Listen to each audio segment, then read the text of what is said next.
Welcome to Neural Nexus podcast, where we explore the hottest topics shaping the world. Let's dive in. Okay, so you know how it is. Information just flying at you all the time. Yeah. Like, especially when you're trying to follow sports, TV, celebrity news. Yeah. It changes so fast.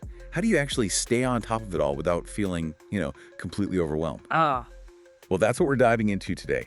Think of this as your shortcut to getting caught up on some really fresh, really interesting stuff from the last few days. We're looking at sources published around July 14th, 2025, and pulling out the key bits. Exactly. Our mission, basically, is to unpack some of these big developments. We've got some major shakeups in sports media, a huge TV premiere starting production, and some interesting personal news, too. We'll sift through it and give you the insights, the surprises, the stuff that really matters. Right, so let's kick things off with sports media. That world moves incredibly fast. There's been a pretty big shakeup over at FS1. This involves 6 former NFL players, guys who've become pretty familiar faces on TV. This really gets interesting if you're tracking how sports broadcasting is evolving. It really does. So FS1 is making some significant changes to their weekday schedule. What that means is they've canceled 3 shows: Breakfast Ball, The Facility, and Speak. Wow, 3 shows gone. Yeah, it's a pretty big move for them. And the names involved, these are big names. Keyshawn Johnson, Mark Schlereth, Emmanuel Acho, Chase Daniel, James Jones, LaShawn McCoy. That's a lot of NFL experience off the airwaves there. A really notable roster. Andrew Marchant at theathletic.com reported the official reason was the shows struggled to find a huge audience. But what does that really tell us? Is it just about ratings? Well, yes and no. I mean, struggling for audience is definitely the trigger, you could say. But this move by FS1, it probably signals something bigger, Maybe a shift away from those kinds of ensemble talking head shows. It could reflect the tough competition, the changing ways people consume sports content. Linear TV numbers are down. Digital is huge. Right, the whole landscape is shifting. Exactly. So maybe FS1 is thinking about what kind of content really cuts through now. So the shows that are sticking around are The Herd and First Things First. That's right. Does that tell us anything? I mean, those shows have pretty strong personalities leading them. I think it does, yeah. The Herd with Colin Cowherd, First Things First with Nick Wright, Chris Carter. They're very personality-driven, often quite opinionated, lots of debate. So it suggests FS1 might be betting on those, magnetic personalities, maybe even controversial takes, to grab people's attention, less so on the broader ensemble format. Interesting. And they are planning 3 new shows to fill the gap, so we'll have to see if they double down on that strategy, what kind of shows they come up with. It's just amazing how fast these things change, isn't it? 1 minute a show is there, the next. Oof. Makes you wonder about stability in media. Which actually leads us nicely into something that's definitely planned for the long term. The first look, or rather the start of filming for HBO's new Harry Potter TV series. This is huge for Potter fans, a really big one. Oh, absolutely massive. Yeah, the big news is filming has officially kicked off. It's happening at Warner Bros. Studios Leavesden in the UK, the home of the original films too. Right. And of course, the burning question is, who's playing these iconic characters this time around? Well, we have the answer for the main trio.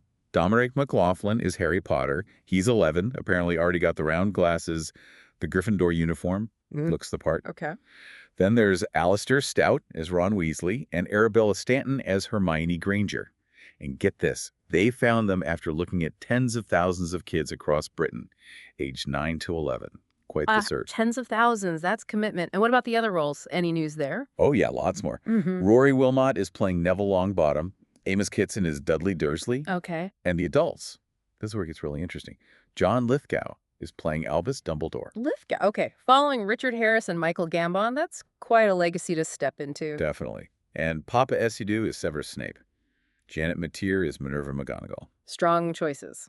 Nick Frost is Rubeus Hagrid. Nick Frost is Hagrid. I can see that. Right. And let's see, Lox Pratt as Draco Malfoy. Johnny Flynn as Lucius Malfoy.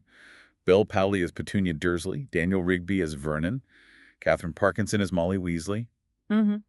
It's a huge cast. That is. Yeah, a really impressive, expansive list. They're clearly going for depth. And the team behind the camera is top-notch, too.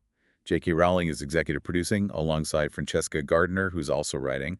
And Mark Mylod, from Succession, is directing some episodes. Mylod. Okay, so high pedigree all around. They're calling it a faithful adaptation of the books, planning 1 season per book.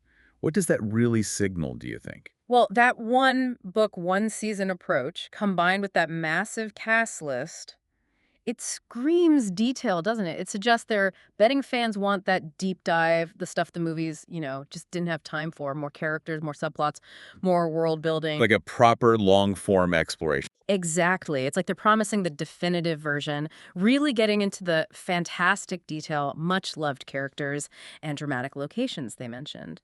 It's a huge task, though, balancing being faithful with making it feel fresh, especially for people who grew up with the films. And it's coming in 2027, which is interesting timing. Oh, so? Well, that'll be 30 years since the first book, Philosopher's Stone, came out. Yeah, right. 30 years. And 16 years since the last movie, Deathly Hallows. Part 2. It feels like a generational handover, almost. Yeah, that's a good way to put it. The pressure must be immense, but the excitement, too. It's less about reinventing it, maybe, and more about fulfilling the full potential of the books in a way the films couldn't quite manage. Yeah, leveraging that series format. Makes sense. Okay, so switching gears pretty dramatically now from the wizarding world to the world of celebrity romance. Let's dive into some surprising personal news-making headlines. A certain yacht getaway. Yes. We're talking about Reese Witherspoon. She's 49 now. She was spotted, photographed, looking pretty cozy with her boyfriend, Oliver Herman. He's a German financier, 57. Right, they were in Saint-Tropez, down in France, just the other day, July 13th. Yeah, it looked like they were having a good time. Now, this relationship hasn't been super high profile, has it? Sources confirmed they were dating back in September 2024, I think. That sounds right. And they were first seen together, publicly anyway, in New York City around July 2024. And sources have dropped a few interesting tidbits about how things are going. They have. Like, back in July 24, the word was Reese was taking things slow, focusing on work, her son, Tennessee. Okay. But then by October, a source mentioned she often flies between Nashville and NYC to see him. So, clearly getting more serious. Definitely suggests commitment, flying back and forth like that. And it's also been reported he's spending time with her son's Deacon Philip, who's 21 now, and Tennessee, who's 12. Right. That's usually a sign things are progressing. But maybe the most interesting quote from a source was this. Reese loves that he's a businessman and not into Hollywood. Ah, that detail. You hear that sometimes with big stars, don't you? Finding someone outside the industry bubble. Yeah, it seems to hold a certain appeal. For someone like Reese, who's not just an actress but also a major producer, runs her own company.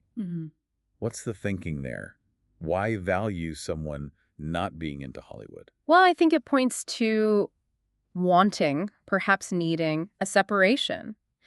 Keeping her personal life distinct from the absolute craziness of the entertainment industry. A partner who isn't part of that world, who maybe understands pressure but in a different context, like finance, that could provide a sense of, normalcy, grounding. Like an escape hash from the Reese Witherspoon brand? Sort of, yeah. A space where she can just be herself, maybe, without the Hollywood echo chamber, and she's still incredibly busy professionally. Oh, for sure. Her last movie was You're Cordially Invited. Just this year, she's got The Morning Show Season 4 coming up. Right, and Legally Blonde 3 is apparently in pre-production. Still very much in the thick of it. So having that private sphere with someone outside it all probably feels pretty essential. Seems likely. It's that classic balancing act for public figures. Well, we've certainly covered a lot of ground today in this deep dive. Quite a mix. Started with that big FS1 shakeup in sports media, then jumped to the wizarding world with the new Harry Potter series kicking off filming, and finished up with a look at Reese Witherspoon's personal life, that romance news. It really paints a picture, doesn't it? How things are constantly shifting, content gets canceled, huge new projects start, private lives become public discussion points.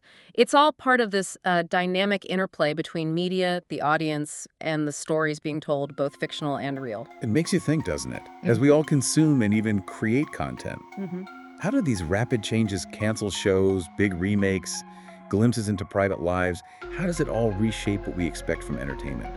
How we connect with it all in this digital age? That's the big question, isn't it?